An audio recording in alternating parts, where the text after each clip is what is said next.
Everyone knows the name. Iron-fisted leader, global headline magnet.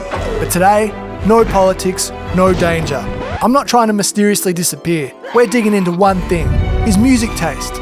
What does he actually listen to? We're counting down some of his documented go-to tracks, stuff he's actually been linked to, saving his number one band for the end. Let's start first with the Western music. The Beatles. How could you not love the Liverpool lads? Well, it turns out Putin's a fan too. He once said that during the bleak days of the Soviet era, their music felt like a breath of fresh air. When reporters asked his favourite track, he didn't hesitate.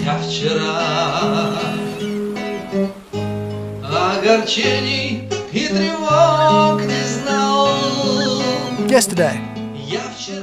Back in 2003, when Paul McCartney played Red Square, Vlad personally showed him around Moscow.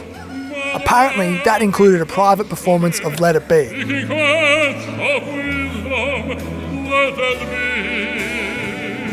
Putin on backing vocals, I assume. ABBA. Now this is where it gets weird. Back in the late 2000s, an Australian ABBA tribute band, Bjorn Again, claimed they were flown out to Russia for a private gig. For Vladimir Putin.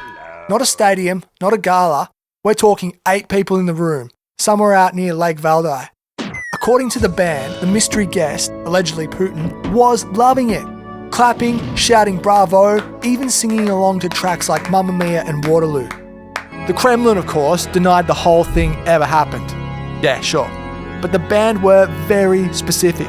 9-hour drive, heavy security, tiny audience, the whole thing. So, either this is the most elaborate ABBA-themed hallucination of all time, or the toughest man in Russia was out on the D floor vibing to Dancing Queen. Honestly, how do you not fold when Waterloo comes on?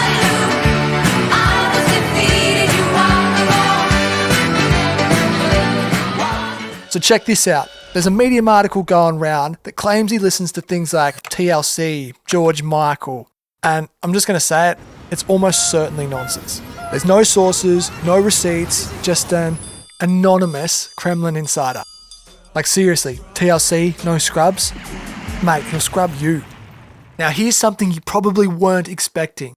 Putin, go to karaoke song! You're not going to believe this, but there is actual footage of Vladimir Putin covering Blueberry Hill, full Russian accent. I found my thrill on Blueberry Hill, on Blueberry Hill, when I found you. This was at a charity gala in St. Petersburg back in 2010 for sick children. And look, the performance, it's a bit wooden, but somehow he still gets a full standing ovation. No pressure to clap there, I imagine. A year later, he admitted to being a jazz fan in general.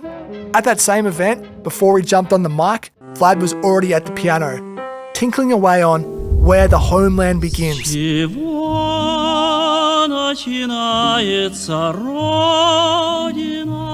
A classic Soviet patriotic tune and unofficial anthem for the KGB. He's also been caught on camera covering other tracks, like Leonard Yotsev's Moscow Windows.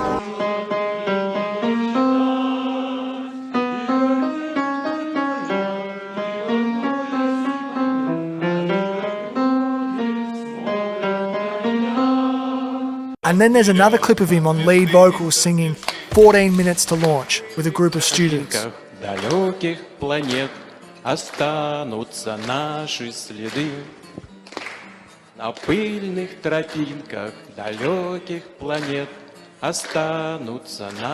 And just for the record, I think all of these performances are fantastic.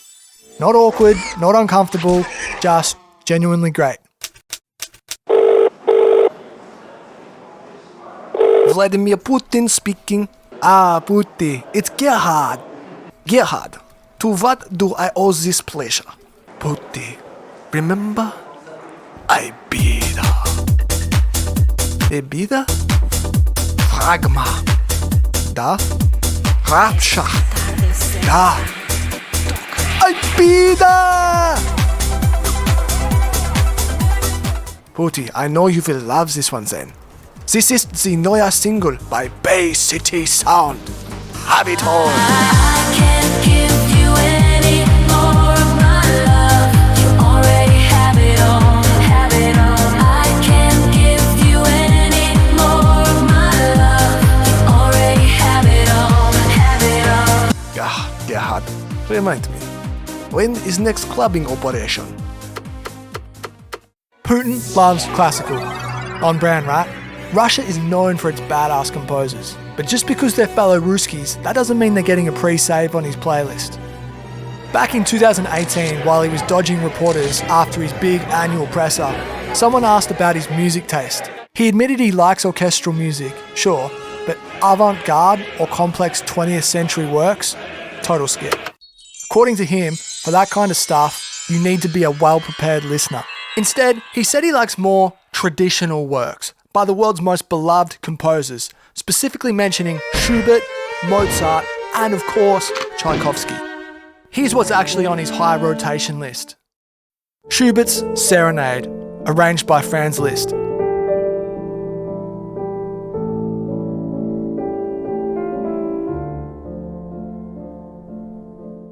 Mozart's Symphony No. 40.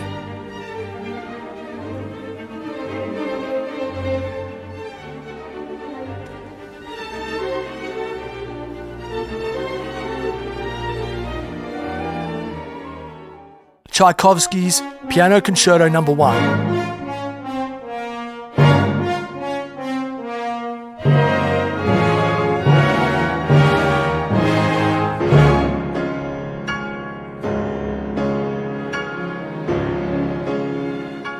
Then there's Sergei Rachmaninoff, a composer who dipped during the 1917 revolution and was buried in New York.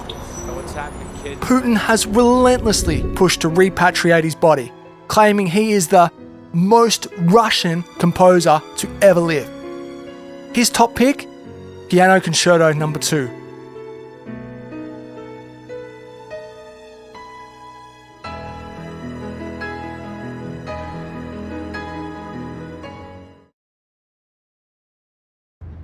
What do you get when you mix a Soviet actor, a poet, and a legendary drinking problem? You get Vladimir Vysotsky, the folk hero with a voice like a chainsaw and a guitar that's never seen a tuner. Back in the day, he was effectively banned. Fans had to bootleg his tracks onto actual human X-rays. Yes, literal skeletons carrying the tunes. Putin doesn't just listen, he drops Vysotsky lyrics in his speeches. He's made mention to songs like Honor of the Chess Crown, Кричал, вы что ж там, обалдели? Уронили шахматный престиж? Song About a Friend.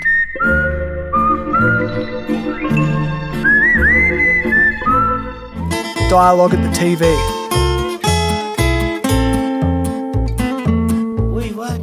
Song About Rumors. Говорят на случай ядерной войны. Да вы слыхали, скоро бани все закроют по всему. In 2015, he personally backed naming a street in Moscow after Vysotsky, which is kind of wild considering Soviet authorities spent years trying to suppress him. So yeah, full circle moment. Alright, this is the one. Lyuba. This is the band Vlad's got pinned up on the bedroom wall. They're a Russian folk rock group, but not in a chill indie kind of way. Think big, patriotic, slightly nostalgic kind of energy. There's folk melodies, military themes, a bit of chanson, all rolled into one. Basically the soundtrack to Russia, just make it emotional. Frontman Nikolai Rastogoyev often performs in military-style gear, which kind of tells you everything you need to know about the vibe. And he isn't just a musician, he's now a full-blown member of the Russian parliament and one of Putin's official political confidants. Putin's favourite singer literally helps run the country. This isn't just a casual listen for Putin. He's a known fan. He's gone to their concerts, invited them round to his gaff, and even said they sing about us, about our life, in a way people understand, and that their music has become a cult for several generations. Now, all their music got taken off Spotify after the whole invasion thing, And Putin hasn't exactly said which songs are his favourite. These are some of the group's classic tracks. Combat. Комбат, батяня, комбат. Ты сердце не прятал за спины ребят. Летят самолеты, танки. Давай, Tsar, let's drink too. За жизнь, давай, брат, до конца. Давай за тех, кто с нами был тогда. Давай за жизнь. Con, the horse. Сяду я верхом на коня, ты неси по полю меня. But yeah, unlike the Beatles, unlike ABBA, this one actually makes perfect sense. Of course he listens to Lou. It would have been weird if he didn't. And there you have it, Vladimir Putin's music taste, such as it is. Not the deepest crate digger in the world, not exactly a tastemaker, just a fairly normal bloke with a soft spot for Soviet ballads and the occasional disco classic. Which, strangely enough, feels very on brand. Let me know if you're a Vysotsky fan, or whether you can picture Putin 2 vodkas deep on the dance floor, cutting shapes to ABBA. That singing feeling, I pray that